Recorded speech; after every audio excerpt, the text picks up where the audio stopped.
Bismillahirrahmanirrahim. Assalamu alaikum. Welcome to Pass Education System, largest online institute in Pakistan for your online anti-test preparations. This is me Taimur. I hope you all are doing well. Dear students, इस video में हम उसी series को continue करेंगे जो आप लोगों के लिए हमने स्टार्ट की हुई है।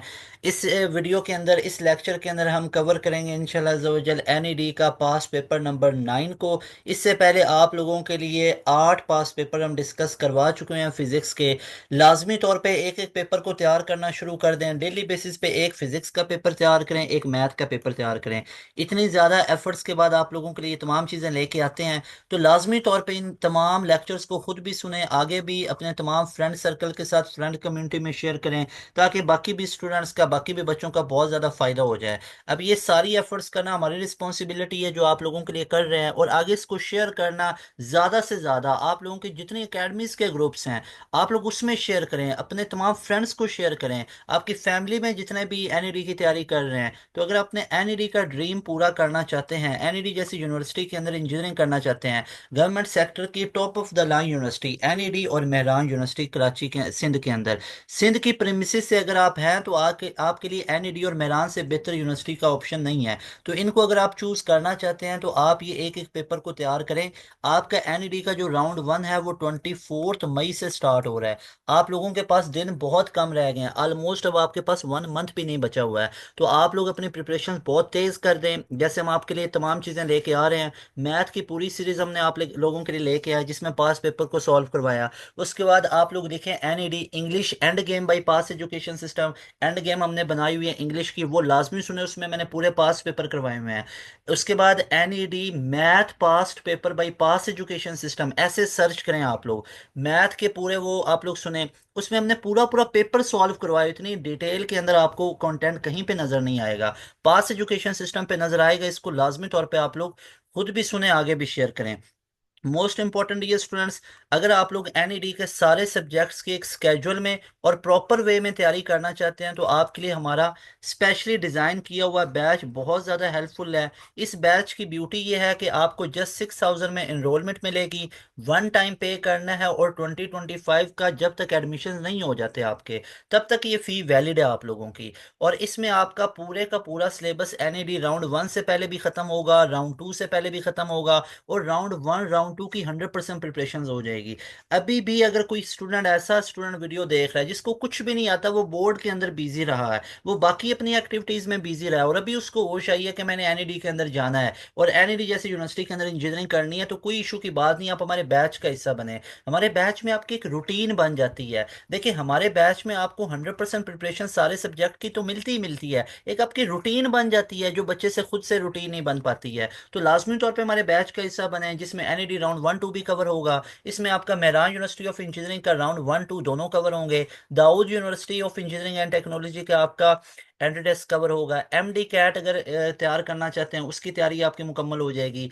इसके अलावा अगर आप लोग कायदे अवाम यूनिवर्सिटी है, फास्ट यूनिवर्सिटी है, नस्ट का एनईटी 4 है, जीकी यूनिवर्सिटी है, उसके स्कॉलरशिप को आप लोग अवेल करना चाहते हैं, प्यास यूनिवर्सिटी का फाइनल राउंड है, तो इन तमाम राउंड्स की, इन तमाम एंट्री टेस्ट की प्रिपरेशंस करना चाहते हैं, तो हमारा बैच आपके लिए हाईली हाईली रिकमेंडेड है। क्योंकि अभी एक और मैं चीज़ आपको बता देता हूँ कि अभी अगर आप राइट स्टेप नहीं लेंगे, तो आप गैप ईयर पे चले जाएंगे, और गैप ईयर पे जाना कोई अच्छी चीज़ नहीं होती है विदाउट एनी प्रॉपर रीज़न, कि एक साल अपना अब कैरियर का मतलब एफएससी पे लगा दो, तो ये कोई अच्छी चीज़ नहीं होती है। हाँ, अगर तो आप फॉर एग्जांपल एमडी कैट वगैरह है, या किसी यूनिवर्सिटी में आपकी डिजायर्ड है, उसमें आपका 1-2% का डिफरेंस आ रहा है, और आपको पता है कि आपने बहुत अच्छे से वो किया हुआ था, तो फिर वो चले गए गैप ईयर पे, तो वो बिल्कुल ठीक है। लेकिन अब इतनी यूनिवर्सिटीज़ हैं, इतने बेस्ट ऑप्शंस हैं, फास्ट है, एनईडी है, मेहरान है, अब इसमें आप क्या कंपैरिजन करेंगे कि फास्ट एनईडी से या एनईडी मेहरान से? तो थिंग इसके आपके लिए बेस्ट चॉइस होती है कि विदाउट वेस्टिंग ईयर आप अपना एडमिशन सिक्योर करें।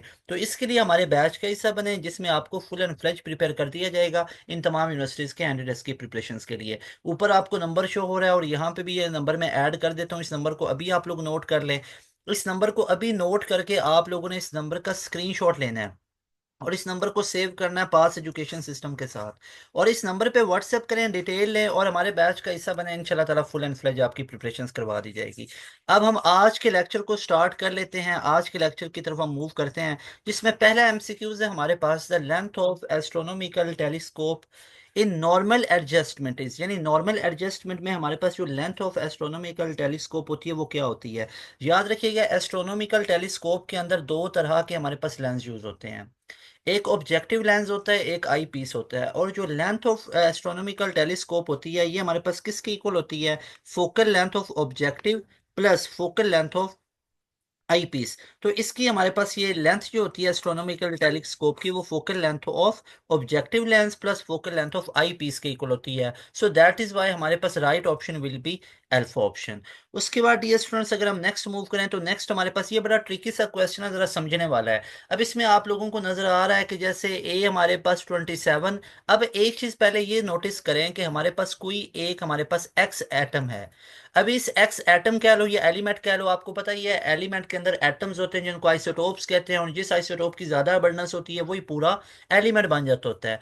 ऊपर यहाँ पे इसका नंबर एटॉमिक मास लिखा जाता है और नीचे उसका एटॉमिक नंबर लिखा जाता है।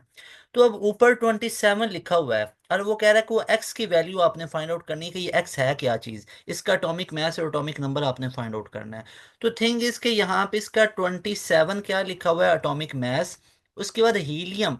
अब हीलियम आप लोगों को पता है हीलियम के पास कितने होते हैं, 4 उसका मास होता है। तो 4 बन गया, 27 + 4। लेकिन आगे अगर आप लोग चेक करोगे ना, इसको मैं एक्स ही रहने देता हूं। और आगे न्यूट्रॉन का चार्ज नहीं होता है, मैस होता है। तो क्या आगे +1 है, बिल्कुल है। तो 27 + 4 कितना हो गया, 31 equal to x plus one हो गया। तो यहां से x equal to 31 minus one कितना हो गया, दैट विल बी 30। और 30 एटॉमिक मास हमारे पास किसका होता है, ये हमारे पास फास्फोरस। इसको हम लिख लेंगे। तो दैट वन विल बी, इसको हम कोई मतलब यहाँ पे क्या लेते हैं, दैट विल बी पी, या इसको आप एक्स कह लो, ये हमारे पास 30 बन गया। उसके बाद यहाँ पे हमारे पास आ रहा है एटॉमिक नंबर। अब यहाँ पे अगर आप लोग चेक करो तो हमारे पास ये बेसिकली एल्यूमिनियम लिखा हुआ है जिसका Al27, और ये एटॉमिक नंबर उसका 13 है। तो यहाँ पे तो 13 है, और उसके बाद उसका हीलियम का एटॉमिक नंबर कितना होता है, दैट इज 2। और आगे क्या हमारे पास x प्लस इसका एटॉमिक नंबर आ रहा है, नहीं है, 0 है। तो ये हमारे पास कितना बन गया, दैट विल बी 15। तो हमारे पास एक ऐसा एटम जिसका एटॉमिक मास हमारे पास 30 है और एटॉमिक नंबर हमारे पास 15 है। तो वो क्या होगा, that will B phosphorus P, वो 30 और 15 होगा। यहाँ पे ऑप्शन ना थोड़े से ऐसे मिसकम्पोज हुए हैं, तो ऑप्शंस को आपने नहीं देखना है, यहाँ पे मैंने इसकी एग्जैक्ट कैलकुलेशंस करके आपको बता दी हुई है।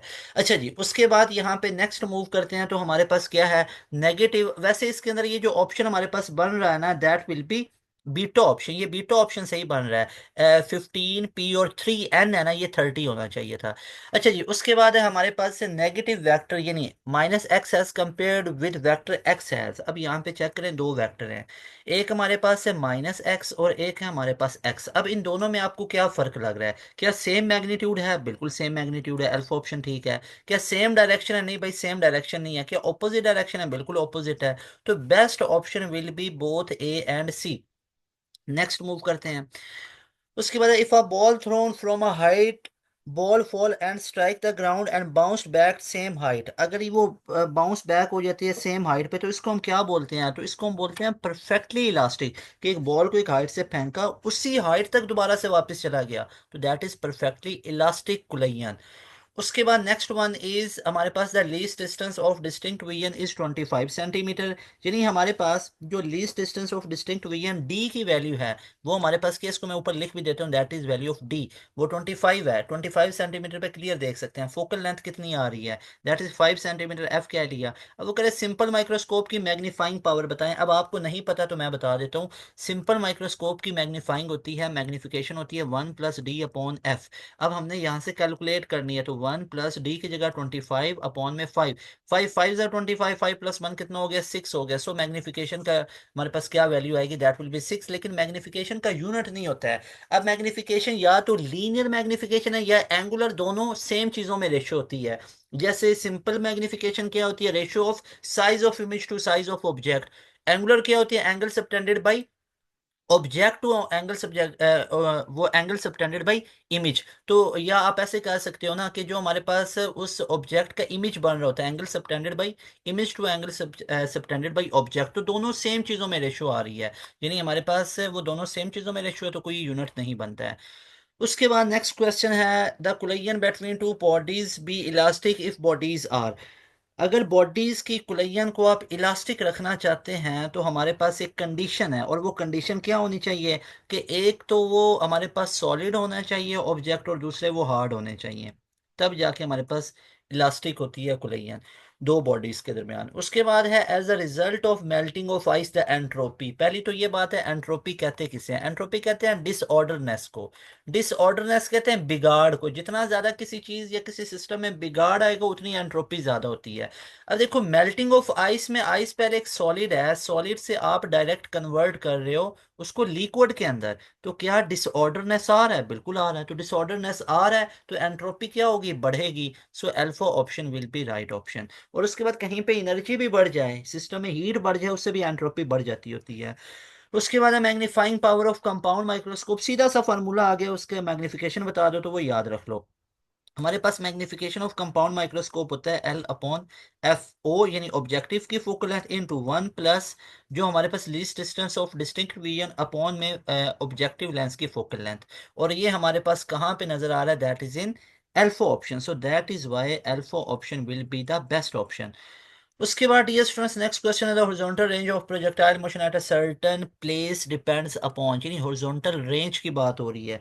रेंज हमारे पास किसके ऊपर डिपेंड करती है? एज यू नो दैट के रेंज ऑफ प्रोजेक्टाइल मोशन होती क्या है? That is v i square upon g into sine of two theta. Maximum तो 45 पे है क्योंकि साइन टू थीटा है, साइन टू ऑफ 45, साइन 90 पे 1 होता है। तो ये बेसिकली किस पे डिपेंड कर रहा है? क्या है? मैथ ऑफ प्रोजेक्टाइल पे। इसके फॉर्मूला में कोई मैथ नहीं। वेलोसिटी ऑफ प्रोजेक्शन पे डिपेंड कर रहा है, यहाँ पे देखें बिल्कुल कर रहा है।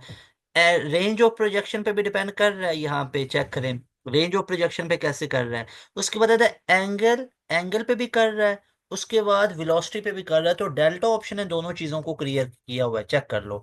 क्योंकि आप लोग चेक करो तो हमारे पास ये जो हॉरिजॉन्टल रेंज है, रेंज थीटा पे भी डिपेंड कर रही है, रेंज वेलोसिटी ऑफ प्रोजेक्शन पे भी डिपेंड कर रही है। सो दैट इज वाई हमारे पास delta option will be best option.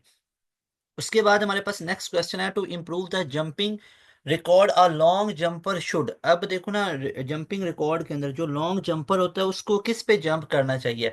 अब जंप आपको पता ही है, एक बंदा ऐसे आ रहा है, वो भागता भागता आ रहा है और उसने जंप किया और आगे उसने मैक्सिमम अपना डिस्टेंस कवर करना है। तो ये बेसिकली आपको नजर आ रहा है, ये प्रोजेक्टाइल मोशन है, ये पूरा ट्रेजेक्ट्री आपको पैराबोलिक नजर आ रहा है। थिंग इसके ये जो पूरा ट्रेजेक्ट्री आप लोगों को नजर आ रहा है दैट इज पैराबोलिक। और आप लोगों को पता ही है कि अगर ये पैराबोलिक है तो ये प्रोजेक्टाइल मोशन है under constant acceleration due to gravity. अब हॉरिजॉन्टल एक्सीलरेशन तो जीरो होगा, कांस्टेंट। और वर्टिकल एक्सीलरेशन होता है -g के इक्वल है। अब यहाँ पे अगर तो ये जंप करेगा किस एंगल पे? 45 डिग्री पे, तो वहां पे रेंज मैक्सिमम है। तो जंप वो कब ज्यादा लगा सकता है? जब वो जंप करे 45 डिग्री पे। इसी तरह एक बंदा है, अगर आपको ये कंडीशन दी जाए कि उसने एक बॉल को दूर फेंकना है और दूसरे बंदे ने भी बॉल को दूर फेंकना है, एक बंदा फेंक रहा है 45 डिग्री पे और एक बंदा फेंक रहा है अदर देन 45 एंगल पे, फॉर एग्जांपल वो फेंक रहा है 35 पे, तो किस में, अगर आप एयर रेजिस्टेंस को इग्नोर करो, किस बंदे की बॉल सबसे ज्यादा दूर जाएगी? ए वाले की या बी वाले की? जरा कमेंट करके मुझे बताओ। सारे स्टूडेंट अभी वीडियो को पॉज करके इसका मुझे कमेंट करके बताएंगे कि जो 45 पे फेंक रहा है उसकी बॉल ज्यादा दूर जा रही है 35 की। तो आपने ऐसे लिखना है, sir your assignment answer is 45 degree या 35 डिग्री। जरा कमेंट करके बताएं। उसके बाद है, if k is the Boltzmann constant, the average kinetic energy of a gas molecule at absolute temperature is। Boltzmann constant की वैल्यू हमसे पूछी जा रही है। अब बोल्ट्जमैन हमारे पास किसके इक्वल होता है? k that is equal to 3kT upon 2। ये सीधा सा इसकी इक्वेशन पूछी गई है जो आप लोगों ने बता देनी है। ये हमारे पास क्या होता है? 3/2 इंटू KT के इक्वल होता है। उसके बाद है हमारे पास in thermodynamic system, if delta U represent the increase in internal energy, delta W the work done by the system, which of the following statement is true. इसमें से कौन सी स्टेटमेंट हमारे पास ट्रू होगी? अब फर्स्ट लॉ ऑफ थर्मोडायनामिक को पहले समझते हैं। वो क्या होता है? डेल्टा क्यू, यानी किसी सिस्टम को हीट दी, दो काम करेगा, एक इंटरनल एनर्जी चेंज करेगा और एक वर्क डन होगा। अब यहाँ पे देखें तो हमारे पास जो हमारे पास ये सारे प्रोसेस होते हैं, आइसोथर्मल में वर्क डन मैक्सिमम होता है। अगर हम बात करें यहाँ पे एडियाबैटिक प्रोसेस की, तो हीट इसके अंदर हमारे पास क्या हो जाएगी? फॉर एग्जांपल हीट एडियाबैटिक में ना लीव करती है सिस्टम से, ना ही सिस्टम में एंटर हो रही है। तो उसमें जो हमारे पास वर्क डन और इंटरनल एनर्जीज की वैल्यूज हैं ये हमारे पास क्या होंगी? सेम होंगी। तो इसलिए हमारे पास यहाँ पे आप लोग चेक कर सकते हो कि अगर हमारे पास एडियाबैटिक प्रोसेस हो। अच्छा, अब इसमें ना डेल्टा ऑप्शन नहीं है। वैसे तो ये हमारे पास ये सारे के सारे ही गलत हैं। तो यहाँ पे वो कह रहा है कि कौन सी स्टेटमेंट हमारे पास ट्रू होगी, तो ट्रू ये हो सकती है एडियाबैटिक के लिए। मैं बता देता हूँ कि डेल्टा क्यू की वैल्यू जीरो हो जाएगी, तो delta U plus delta W बनेगा, बिल्कुल बनेगा। तो भैया यहाँ से डेल्टा यू किसके इक्वल आ जाएगा, डेल्टा डब्ल्यू उधर आके माइनस हो गया, तो माइनस डेल्टा डब्ल्यू के इक्वल आएगा। सो दैट इज वाई हमारे पास अगर डेल्टा ऑप्शन हो, वैसे इसका डेल्टा ऑप्शन यही है, delta u is equal to minus delta डब्ल्यू इन एन एडियाबैटिक, तो वो बिल्कुल राइट ऑप्शन है। So delta option will be right option. I hope कि आपको इस तमाम क्वेश्चन की अच्छे से समझ आई होगी, ठीक है। अच्छा जी, उसके बाद डियर स्टूडेंट्स हम नेक्स्ट मूव कर लेते हैं। नेक्स्ट हमारे पास क्वेश्चन क्या आता है, जरा देखिएगा। नेक्स्ट हमारे पास क्वेश्चन है कि an ideal heat engine exhausting heat at 27 degree C in the is to have 25% efficiency, it must take heat at। अब एग्जॉस्ट हमारे पास ये टेम्परेचर है, तो मतलब ये T2 टेम्परेचर है, T1 पूछ रहा है निकालो। तो आप लोगों को पता ही है कि एफिशिएंसी हमारे पास किसके इक्वल होती है। Let me clear you one thing, कि टेम्परेचर केल्विन में लिया जाता है। बहरहाल उसको बाद में देखते हैं, पहले देखो एफिशिएंसी किसकी इक्वल होती है। भाई एफिशिएंसी होती है 1 - T2 अपॉन T1 के इक्वल होती है। तो एफिशिएंसी तो आपके पास 25% है, और 1 - T2 अपॉन T1 है। तो सारी वैल्यूज को यहाँ पे पुट करके चेक करते हैं। 25% की जगह पे 1/100 इक्वल टू 1 - अब चेक करो T2 हमारे पास कितना है, ये तो 27 डिग्री सी है ना। तो इसको आपने कैलवन में करना है, कैलवन में करने के लिए 273 ऐड करेंगे, तो ये तो सीधा सीधा 300 कैलवन बन गया। तो 1 - 300 कैलवन डिवाइडेड बाई T1, ऐसा ही है। ओके जी। अब यहाँ पे आपके पास दो तीन मेथड हो सकते हैं, या तो यहाँ से इसको एलसीएम ले लो, सीधा सा ये सही लग रहा है। 25, अब 25/100 को 1/4 लिख लेते हैं ना, इजी हो जाएगा। तो ये 1/4, 25 4 100 इक्वल टू, अब यहाँ पे आप लोगों ने एलसीएम ले लिया तो T1 आ गया। तो ये T1 माइनस, यहाँ पे चेक कर सकते हो, ये अब यहाँ पे ये दो बन जाएंगे T1, तो एलसीएम ना लो। तो आप लोग इसको इस तरह कर लो कि ये हमारे पास क्या हो रहा है, ये हमारे पास माइनस हो रहा है, इधर आके ये क्या हो जाएगा, प्लस हो जाएगा। तो 1 - 300 अपॉन में T1 हो जाएगा, ऐसे ही है। तो ये इधर आके हमारे पास क्या हो गया, प्लस हो गया, चेक करो। तो ये 1/4 प्लस 300 अपॉन में T1 इक्वल टू 1 हो गया, ऐसे ही है। तो यहाँ पे आप लोग अब चेक कर सकते हो कि हमारे पास आपने इसको इधर भेज के क्या कर लिया, प्लस। और यहाँ पे अब ये जो 1/4 है हमारे पास, अब ये 1/4 इधर आके क्या हो गया, माइनस हो गया 1/4। ऐसा क्यों किया, एलसीएम से बचने के लिए, दो T1 हो जाना था, उसको डील करने में ज्यादा कॉम्प्लिकेशन हो जाना था, कॉम्प्लिकेटेड हो जाना था। ये मैंने 300 वाला पूरा फैक्टर इधर भेजा, और 1/4 को उधर भेज दिया। अब इनका एलसीएम ले लो, तो ये 4 बना, तो 4 - 1 तो 3/4 हो गया। तो ये हमारे पास अब कितना बन गया, यहाँ पे चेक करो। ये अब हमारे पास बन गया 300 अपॉन में T1 इज इक्वल टू 3/4। ऐसे ही अब क्रॉस मल्टीप्लाई कर लो। अब क्रॉस मल्टीप्लाई करोगे तो 300 × 4 इक्वल टू 3T1 आ गया।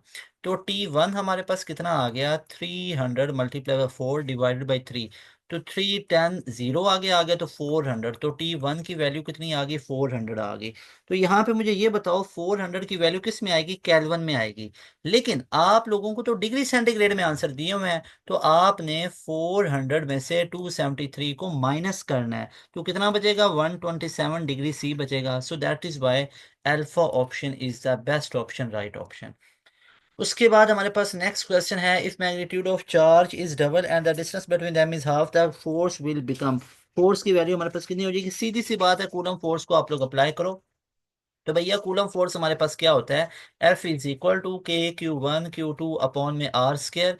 तो वो क्या कह रहा है, magnitude of charge is double, magnitude of charge is double. अब नहीं लिखा हुआ है एक ही की या दोनों की डबल की, तो आपने दोनों की करनी है। अगर तो वो लिखे ना magnitude of E charge is double, फिर भी दोनों की डबल है। अब वो कह रहा है if magnitude of charge is double, कि मैग्नीट्यूड ऑफ चार्ज डबल की, तो दोनों की डबल करनी है, ये मेरा बात आप लोगों ने याद रखना है। तो इसकी भी 2Q1 होगी और इसकी 2Q2 होगी, और डिस्टेंस हाफ हो गया, यानी R/2, ऊपर स्केयर भी तो है ना। ये बन गया 2 2 ज़ा 4, इधर मैंने बाहर 4 निकाली, अंदर K Q1 Q2 as it is. अब ये 2 का स्केयर नीचे 4 है, अब बटे का बटा ऊपर चला जाएगा ना, तो ये 4 इधर कर लिया और नीचे R square as it is. तो ये हमारे पास 16 into K Q1 Q2 upon में R स्केयर आ गया। तो ये तो पहले वाली फोर्स है, तो जो न्यू फोर्स हमारे पास आई वो पहले वाले का 16 टाइम हो गया। सो दैट इज वाई हमारे पास जो न्यू फोर्स है यानी विल बिकम, तो देन द फोर्स, ये देखो force between then will become, तो फोर्स कितनी हो जाएगी, ये 16 F के इक्वल हो जाएगी। सो राइट ऑप्शन हमारे पास क्या होगा, that will B delta option. उसके बाद हमारे पास नेक्स्ट क्वेश्चन की तरफ मूव करते हैं कि जाउल पर coulomb is the unit of. अब देखो जाउल पर कूलम किसका यूनिट होता है, जरा सोचो। V इज इक्वल टू डब्ल्यू अपॉन क्यू, आप लोगों ने पढ़ा ही होगा। तो वर्क का हमारे पास क्या होता है, जाउल, और चार्ज का क्या होता है, कूलम। तो ये जाउल पर कूलम किसका यूनिट है, वी। वी क्या होता है, पोटेंशियल डिफरेंस, पोटेंशियल डिफरेंस का वोल्ट होता है। तो जाउल पर कूलम किसके इक्वल आ गया, potential difference, beta option is right option.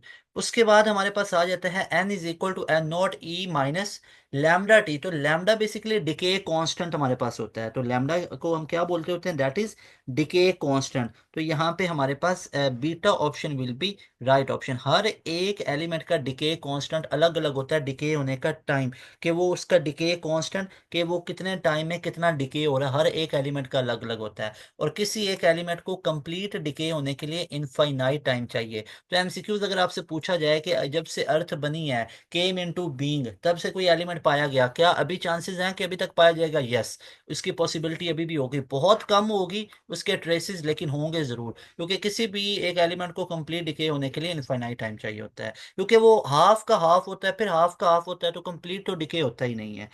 उसके बाद है the magnifying power of a simple microscope is 6 m, उसकी 6 है। Focal length of its lens in metre will be least distance of distinct vision, बता दिया।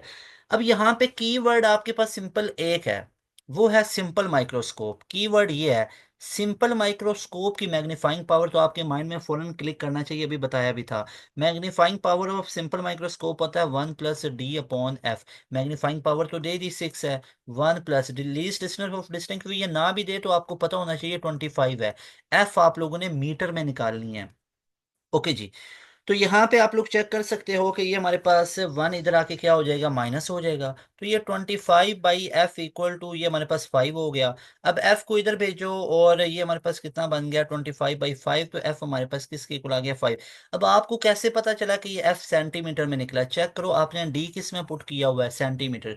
जहां पे भी दो सेम जो फिजिकल क्वांटिटीज हैं उनके यूनिट्स डिसाइड करते हैं कि उनके आगे फर्दर मेन क्वांटिटी का यूनिट क्या होगा, मिसाल के तौर पे अब आपके पास डिस्टेंस है डी, फोकल लेंथ भी लेंथ है, मीटर में डिस्टेंस है। तो अगर लीस्ट डिस्टेंस का यूनिट सेंटीमीटर है ना, तो फोकल लेंथ ऑटोमेटिकली सेंटीमीटर में निकलेगा। एक बड़ा फेमस मैथ में फॉर्मूला आप पढ़ते हैं, S equal to R theta.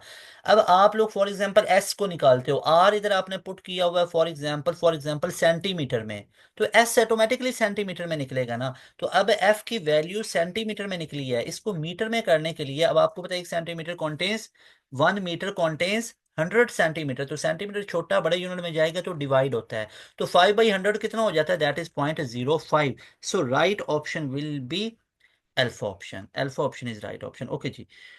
उसके बाद नेक्स्ट मूव करते हैं, बॉडी ऑफ मास इतना है कि जी raised up to the height of इतनी है, व्हाट इज द पावर। अच्छा अब याद रखिएगा पावर का बेसिक फार्मूला हमारे पास क्या होता है, वर्क अपॉन टाइम।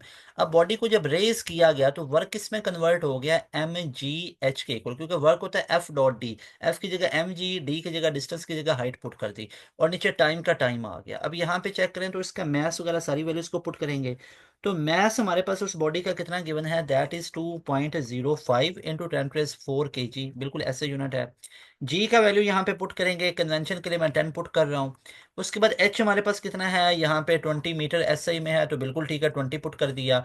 और नीचे हमारे पास टाइम कितना आ रहा है, 2 आवर्स आ रहा है। तो भाई 2 घंटे है ना, 2 घंटों को पहले मिनट में करो, तो 2 × 60 ये पूरा मिनट्स में आ गया। अब मिनट्स को सेकंड में करने के लिए दोबारा से 60 से मल्टीप्लाई किया, ये एक जीरो जीरो से उड़ाओ, ये वाला जीरो जीरो से उड़ा दो, ऐसे ही है।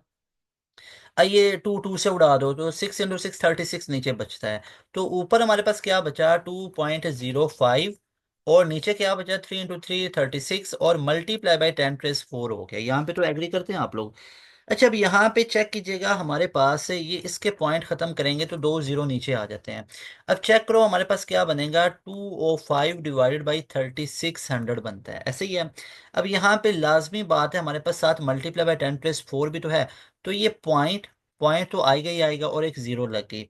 अब क्या फिर कोई काम बन रहा है इसका, नहीं बन रहा है, 36 वन जा तो ये नहीं बनता है, तो फिर दोबारा जीरो लगानी पड़ेगी, तो एक जीरो और लगी।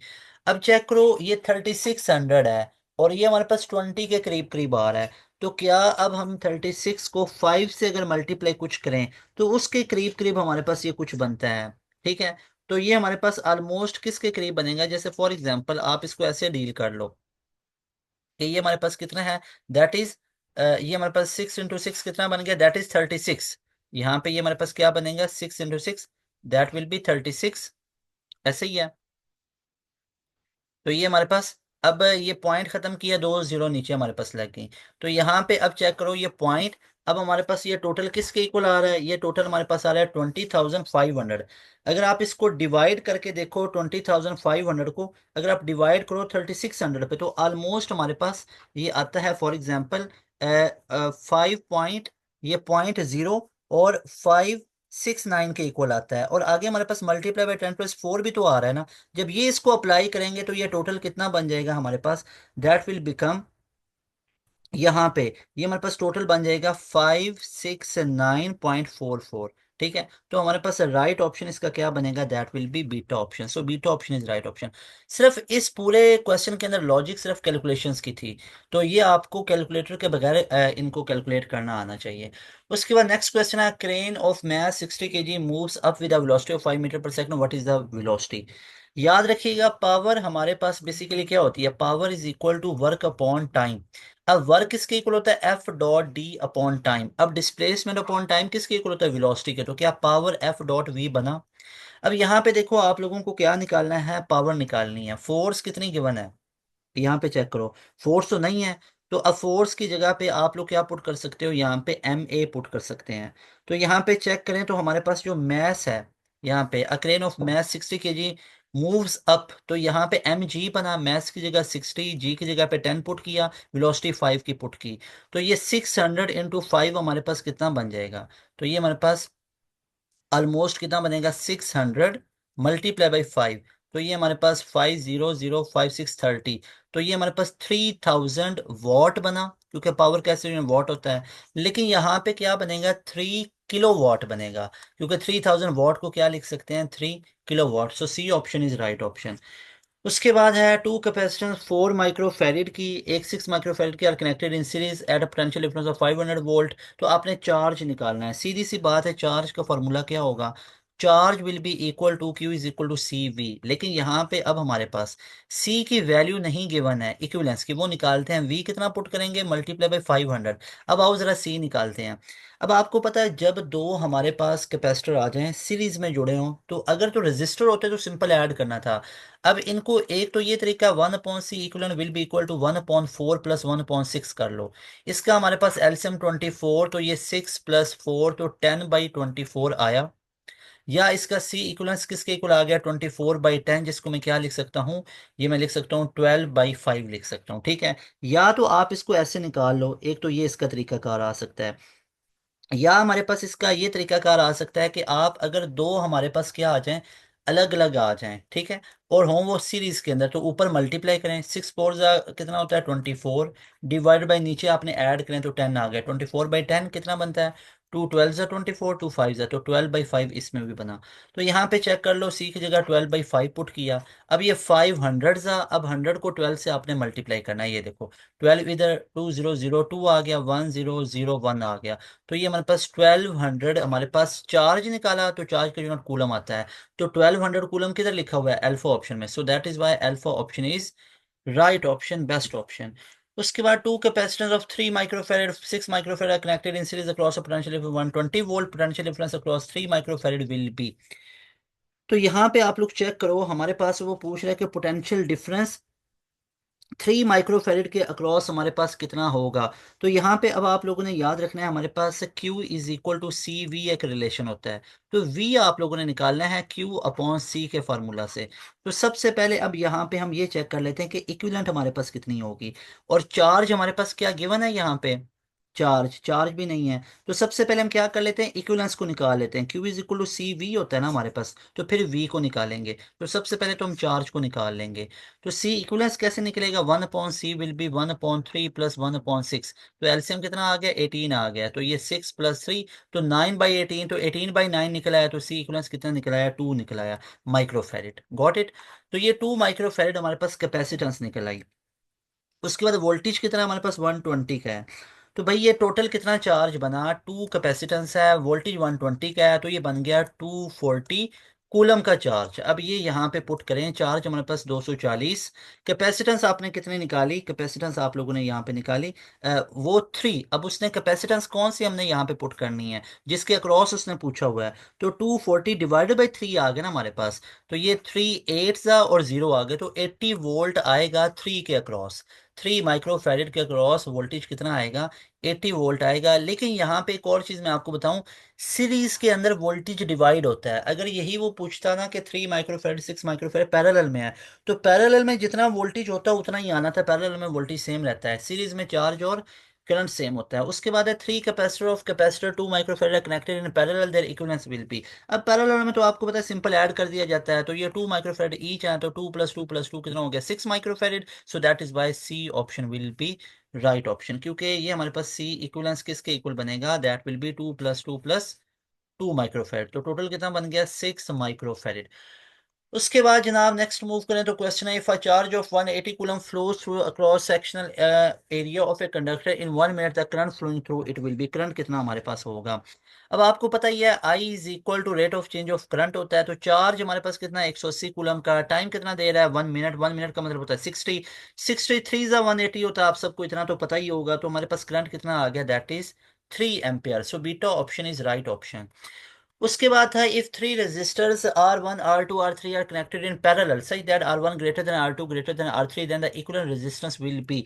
इक्विवेलेंट रेजिस्टेंस हमारे पास किसके इक्वल होगी, क्या इक्विवेलेंट जो रेजिस्टेंस हमारे पास होगी पैरेलल में, वो ज्यादा हो सकती है R1 R2 से, जरा सोच के बताओ। क्योंकि इक्विवेलेंट हमारे पास निकलेगी कैसे, वो होगी 1/R, equivalence will B 1/R1 plus 1/R2 plus 1/R3। तो डेफिनेटली वो हमारे पास जो इक्विवेलेंट होगी, वो किससे कम होगी और किससे ज्यादा होगी, वो R1 से ज्यादा होगी R2 से, लेकिन R3 से वो क्या होगी, कम होगी। क्यों, क्योंकि आपके पास इक्विवेलेंट निकलती है पैरेलल के अंदर 1/R इक्विवेलेंट। तो जितनी रेजिस्टेंस हमारे पास कम होगी उसकी इक्विवेलेंट उतनी ज्यादा।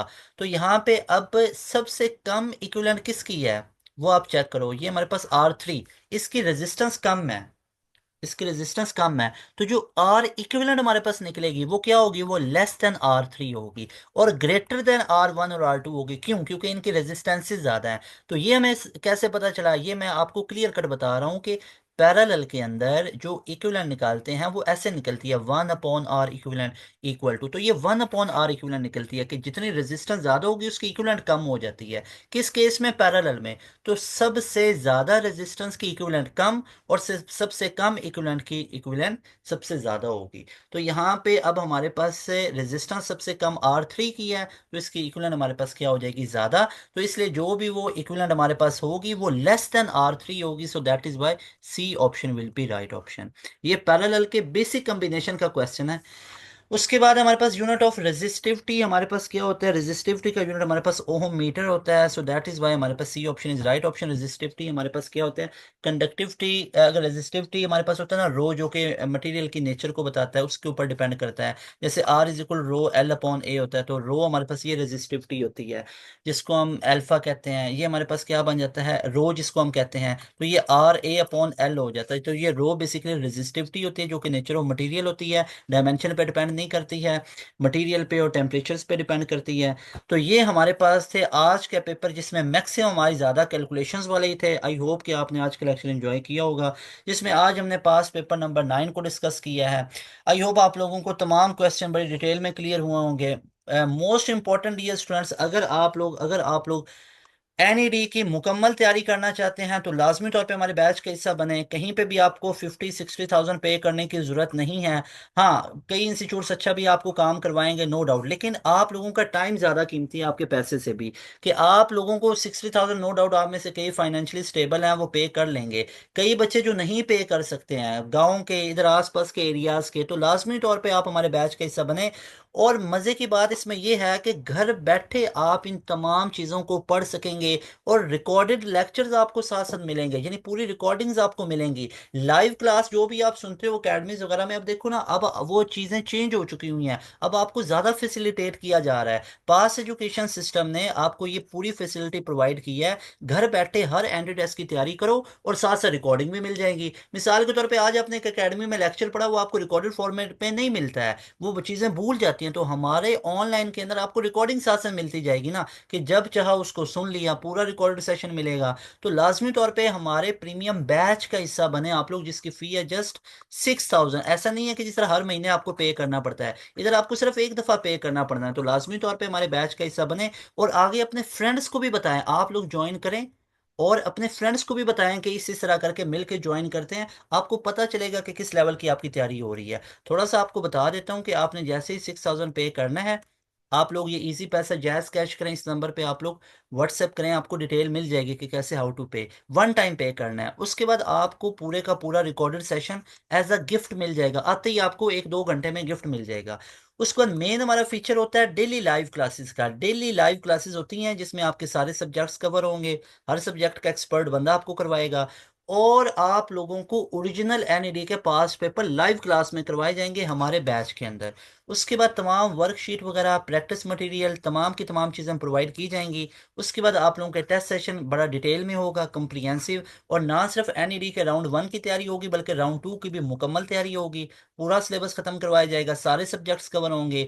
उसके बाद तमाम प्रैक्टिस जोन, प्रैक्टिस मटेरियल हम प्रोवाइड करेंगे। और इसके अलावा Mehran university of engineering and technology के दोनों राउंड्स की तैयारी होगी। इसके अलावा DUET की आपको तैयारी करवाई जाएगी, कायदे आवाम यूनिवर्सिटी की तैयारी करवाई जाएगी, कराची यूनिवर्सिटी के जो इंजीनियरिंग के जो डिसिप्लिन हैं उसकी आपको तैयारी करवाई जाएगी। इसके अलावा आप लोगों को फास्ट यूनिवर्सिटी की मुकम्मल तैयारी करवाई जाएगी, जीके की, प्यास की तैयारी करवाई जाएगी।